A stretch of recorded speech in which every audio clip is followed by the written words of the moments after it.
Bismillahirrahmanirrahim. Assalamualaikum warahmatullahi wabarakatuh.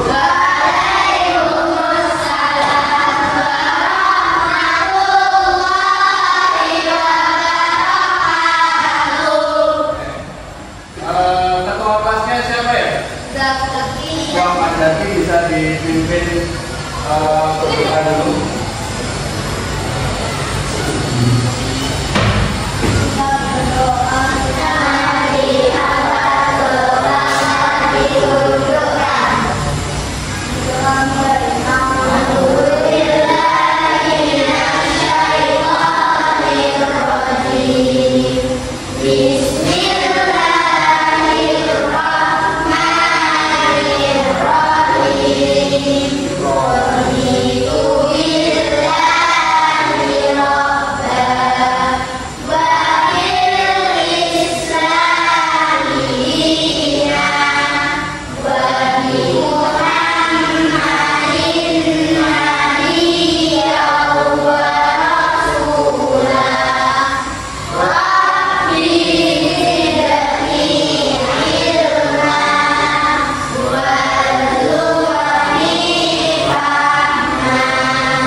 Siapa yang nggak berangkat?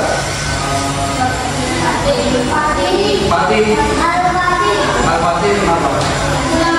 Sakit. Sakit Al-Fatih. Al-Fatih aja. Ada lagi? Ada lagi? Oke, gimana kabarnya hari ini?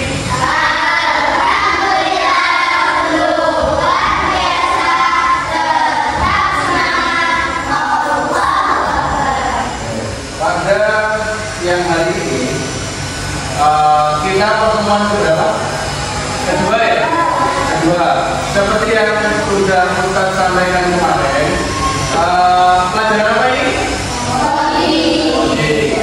Nah, di kelas 5 ini, di tahun pelajaran ini 2025-2026, nah, kelas kita atau sekolah kita itu mendapatkan mandat dari Dinas Pendidikan untuk menyelenggarakan mata pelajaran coding. Ya, mata pelajaran coding.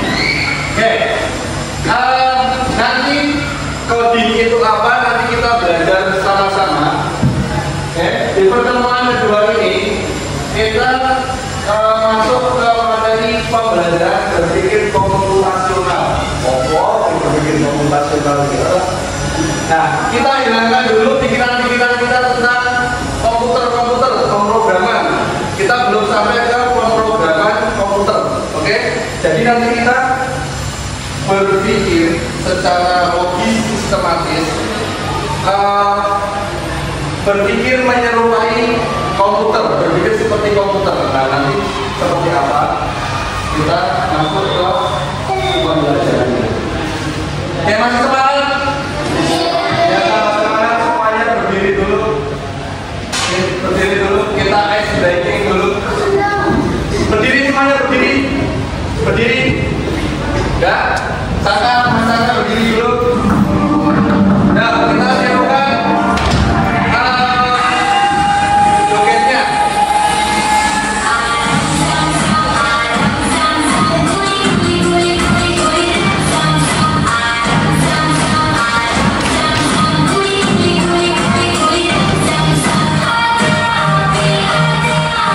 Low battery, please charge.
mau meminta salah satu untuk membacakan capaian pembelajaran kita tentang coding. Lebih spesifiknya lagi tentang pembelajaran berpikir komputasional. Nanti kita belajar bareng-bareng dari sana. Mas Atta, ya dibaca, ya kan? Capaian pembelajaran DP peserta DP mampu memahami dan menerapkan konsep dasar berpikir komputasional seperti mengenali pola, menyusun langkah-langkah dan berjalan dan membuat keputusan berdasarkan secara teratur dan sistematis dalam menyelesaikan masalah. Nah, untuk capaian pembelajaran berpikir komputasional, nanti kita akan fokuskan dengan 4 konsep. Jadi berpikir seperti komputer itu ada 4 konsep. Yang pertama ada mengenali pola. Jadi komputer itu bisa jalan karena dia sudah dilatih, sudah diberi perintah-perintah sama programmer. Nah itu mengenali pola. Termasuk juga menyusun langkah-langkah atau algoritma, kemudian membuat keputusan secara bertahap dan sistematis untuk menyelesaikan masalah sederhana. Jadi nanti kita menerapkan ilmu komputer ini di kehidupan sehari-hari. Jadi belum menggunakan komputer, itu ya. Oke, sekarang yang putri, Mbak Nadia, baca yang kencang.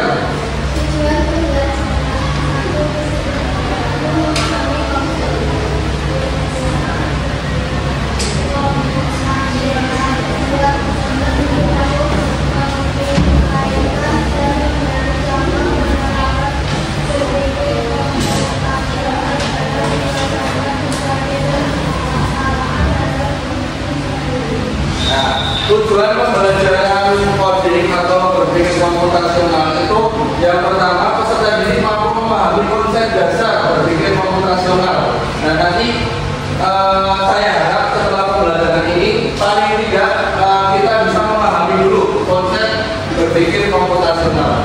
Kemudian tujuan pembelajaran yang kedua yaitu mempraktikkan dan memberi contoh penerapan berpikir komputasional dalam menyelesaikan berbagai permasalahan dalam kehidupan sehari-hari. Nah, sekarang masuk ke materi selanjutnya. Nah ini, mengapa kita perlu belajar coding? Pembelajaran coding itu bukan sekedar mengajarkan menulis kode yang seperti Ustaz tadi di awal sudah bilang ya. Jadi kita hilangkan dulu pemikiran-pemikiran kita tentang ilmu komputer, tentang pemrograman komputer. Jadi nanti kita lebih ke penerapan di kehidupan sehari-hari. Nah, salah satunya mampu berpikir komputasional. Nah, dari tadi kita bicara tentang berpikir komputasional, apa sih berpikir komputasional? Ada yang tahu? Orang yang nanti tak jajarkan tak parmu. Apa? Boleh.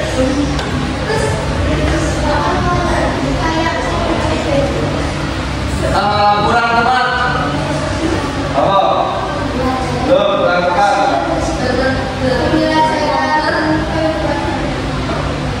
Kurang tepat. Belajar komputer kurang tepat. Oke, kita belajar bareng-bareng. Berpikir komputasional adalah kemampuan berpikir yang dapat menyelesaikan permasalahan ataupun persoalan sehari-hari dengan menggunakan teknik ilmu komputer. Ya, jadi kita bisa menyelesaikan masalah sehari-hari itu dengan ilmu komputer. Ya, teknik ilmu komputer atau kemampuan memecah masalah kompleks menjadi bagian-bagian kecil. Misal, kalian punya masalah yang mabuk banget di rumah, atau tugasnya banget. Kalian punya 4 tugas. Mungkin nggak kalian kerjakan langsung? Ya. Hah? Ya. Mungkin nggak?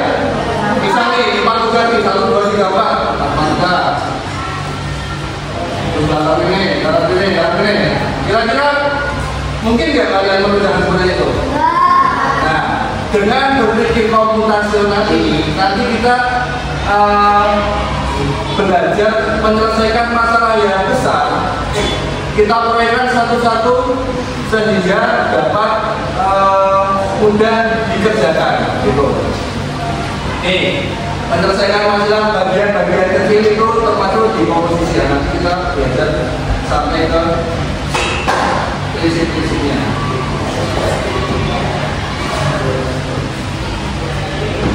Nah, ini prinsip berpikir komputasional, kemampuan berpikir yang dapat menyelesaikan permasalahan ataupun persoalan sehari-hari dengan menggunakan teknik ilmu komputer, atau kemampuan memecah masalah kompleks menjadi bagian-bagian kecil atau dekomposisi, menemukan pola, mengabstraksi informasi penting dalam merancang algoritma. Nah, prinsip berpikir komputasional itu ada 4. Ada dekomposisi, kemudian juga ada pengenalan pola, yang ketiga ada abstraksi, bukan atraksi ya, abstraksi. Terus yang keempat ada algoritmik. Nah, prinsip komputer itu bekerja dengan 4 prinsip ini. Jadi kalian seolah-olah menjadi komputer dan menyelesaikan masalah dengan 4 prinsip ini. Dekomposisi itu adalah memecah masalah kompleks menjadi bagian-bagian yang lebih kecil. Tadi ya, seperti kalian punya tugas CMOK, terus dikerjakan satu persatu, dibagi.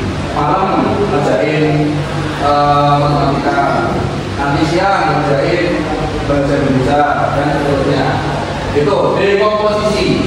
Untuk pengenalan pola, yaitu pengenalan pola berarti mengidentifikasi kesamaan atau pola dalam berbagai permasalahan untuk menemukan solusi yang dapat diterapkan kembali. Kata lain adalah menemukan pola yang bisa digunakan kembali. Nah, pengenalan pola ini termasuk dalam kalau kalian menyusun tugas piket itu kan berulang-ulang. Misal Senin siapa yang piket, nanti Selasa, Rabu, Kamis, Jumat, Sabtu libur ya, sampai Jumat siapa, nanti kembali lagi ke Senin kan nggak ganti lagi kan, sudah ada jadwalnya. Nah, itu adalah termasuk pola yang berulang. Itu juga seperti prinsip kerja komputer. Kemudian yang ketiga, abstraksi. Abstraksi adalah menyaring informasi yang tidak relevan dan hanya mengambil bagian yang penting untuk menyelesaikan masalah. Nih, misal contohnya nanti ada contohnya semua. Sekarang deskripsinya dulu. Yang ketiga ada algoritmik. Algoritmik yaitu menyusun langkah-langkah instruksi ataupun prosedur yang sistematis untuk menyelesaikan suatu masalah tertentu. Nah, ini contohnya langkah-langkah. Misal kalian mau masak itu ada langkah-langkahnya nggak? Ada nggak? Ada. Misal mau goreng telur, gimana? Langkah-langkah menggoreng telur. Langsung nantinya nggak disiapkan dulu ininya. Ya, nanti kita ke situ ya. Nanti kita belajar ke situ. Sekarang kita lanjut dulu.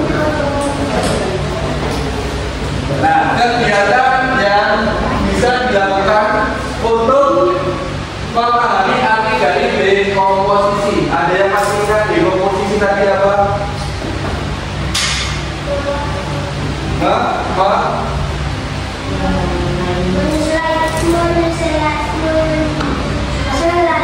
Menyelesaikan masalahnya, menyelesaikan masalah atau memecah-mecahkan masalah. Jadi yang masalahnya gede, kemudian dibagi-bagi menjadi masalah yang dapat diselesaikan. Nih, sebagai contohnya, bayangkan jika kalian ingin membuat sebuah pesta ulang tahun yang sempurna, apa saja yang harus disiapkan? Udah ada bayangan? Nah, udah ada bayangan?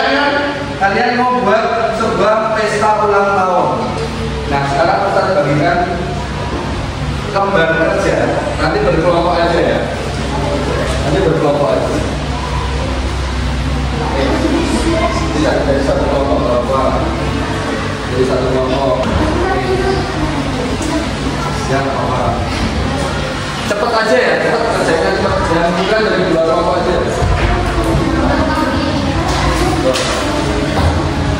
Waktunya mengerjakan 3 menit. Coba kalian ingin membuat sebuah pesta ulang tahun yang sangat meriah. Hal pertama yang perlu disiapkan apa? Kemudian yang apa?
Berikut. Nah, bagian-bagian kecil dari perencanaan pesta, misalnya yang pertama adalah memilih tempat. Kemudian setelah memilih tempat, kita mengundang teman kita. Ya, setelah mengundang teman kita menyiapkan makanan, kemudian menentukan permainan. Nih, jadi contohnya gini. Semisal kita mau punya pesta ulang tahun, ya kan? Kita awalnya bingung nih, kita mau ngapain dulu, ya kan? Soalnya kita udah punya bayangan pesta yang besar. Nah, pesta yang besar itu butuh persiapan. Persiapannya dengan memecah-mecahkan masalahnya dengan menentukan berbagai perencanaan. Nah, jadi kita perlu merencanakan dulu langkah-langkahnya sebelum kita membuat pesta. Atau gini aja, contohnya negara kita Indonesia, ya kan? Negara kita Indonesia dipimpin oleh Presiden Pak Prabowo, ya kan? Coba sekarang gini, coba kalau Pak Prabowo mikir Indonesia dewe ya, dewe. Kira-kira bisa nggak? Mampu nggak? Hah? Mampu nggak? Nah, jadi untuk mempermudah Pak Presiden kita mengurus Indonesia yang begitu besarnya, itu dibentuk apa? Dibentuk apa? Menteri, dibentuk menteri-menteri untuk mempermudah memimpin Indonesia. Ya kan, ada menteri kesehatan, tugasnya apa? Tugasnya di bidang kesehatan. Ada menteri pendidikan, tugasnya di bidang pendidikan. Ada menteri pertanian, ada menteri ekonomi. Gitu. Jadi sudah ditugaskan masing-masing. Sehingga negara kita bisa jalan, ya kan? Coba deh Pak Prabowo mikir dewe, mikir kesehatan Pak Prabowo dewe, mikir pendidikan Pak Prabowo dewe, mampu nggak? Nah, seperti itulah prinsip berpikir dekomposisi. Jadi memecahkan masalah yang gede menjadi bagian-bagian yang kecil agar bisa terlaksanakan. Itu ya, paham? Nah, ini dekomposisi.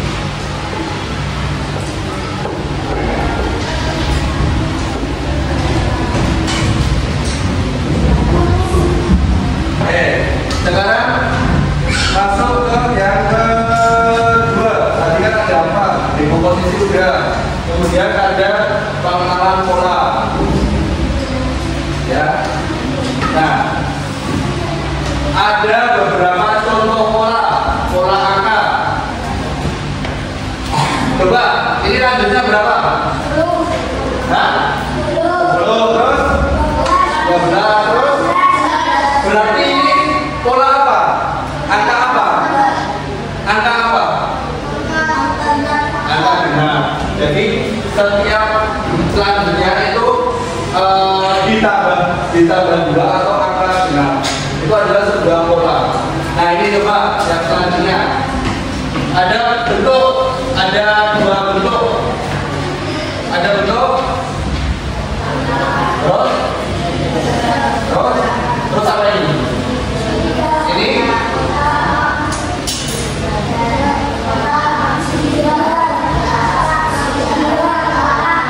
kalian sudah mengenali pola.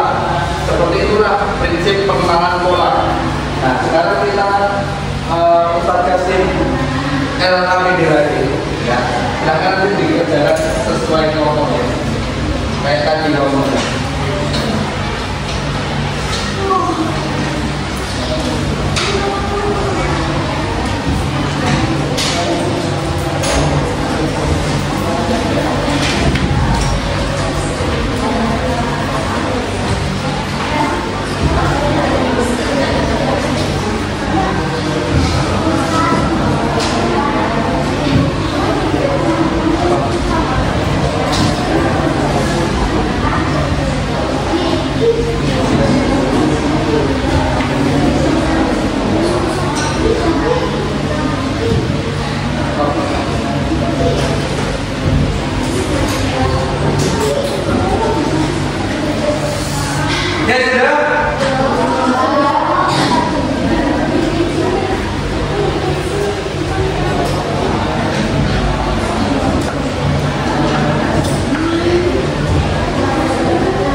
Silakan dulu.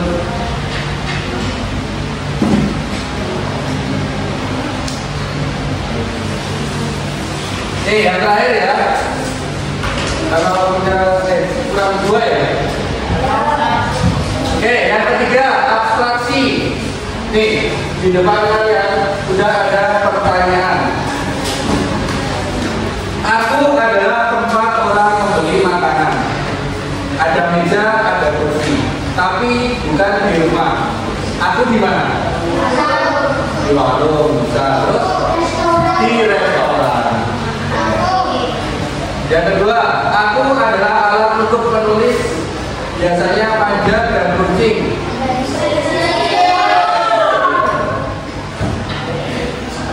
Nah, itu menyaring informasi yang tidak relevan dan hanya mengambil bagian yang penting untuk menyelesaikan masalah.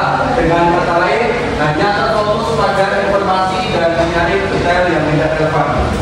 Tadi kan pertanyaannya terlalu panjang ya. Sebenarnya kan cuma cukup kita tanya kalau mau beli makanan di mana, ya kan? Jadi kita bisa sikap, bisa mencari informasi atau pertanyaan yang tidak penting. Tuh, terus ada juga tadi yang kedua pertanyaannya itu juga terlalu panjang. Kan bisa juga difilter atau disaring dengan kita menulis pakai apa, kan bisa kan? Nah, jadi prinsip abstraksi itu menyaring informasi yang tidak relevan dan hanya mengambil bagian yang penting untuk menyelesaikan masalah. Tuh.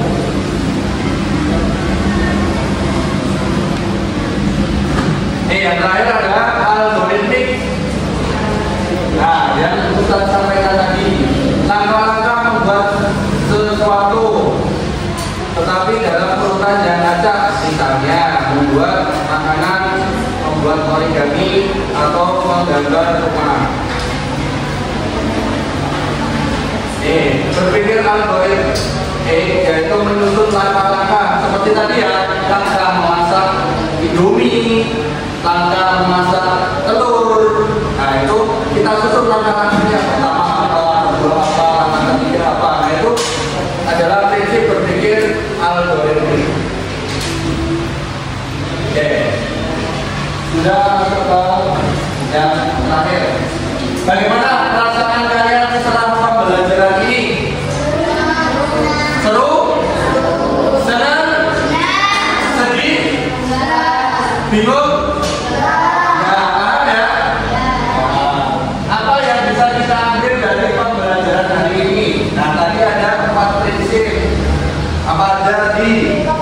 Dekomposisi, algoritmik, yang putri,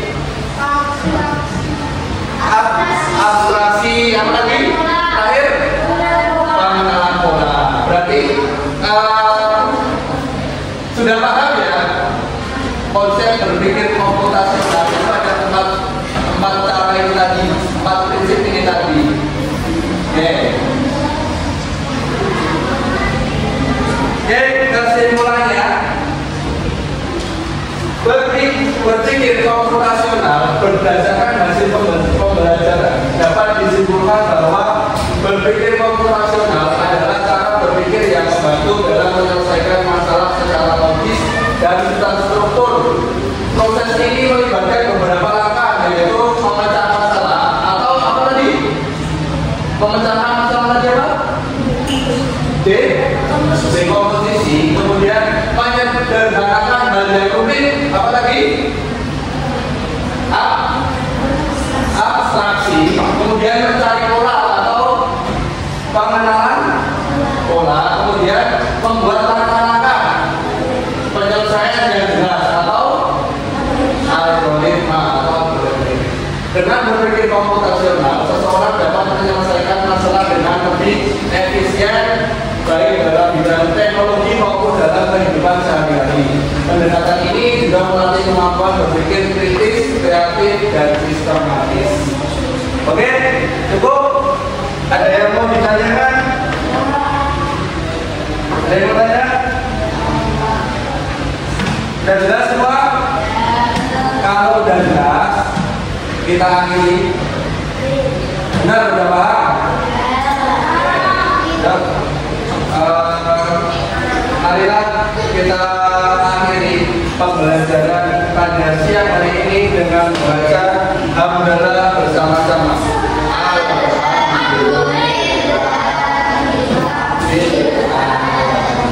Dan mungkin itu saja yang dapat Ustaz sampaikan.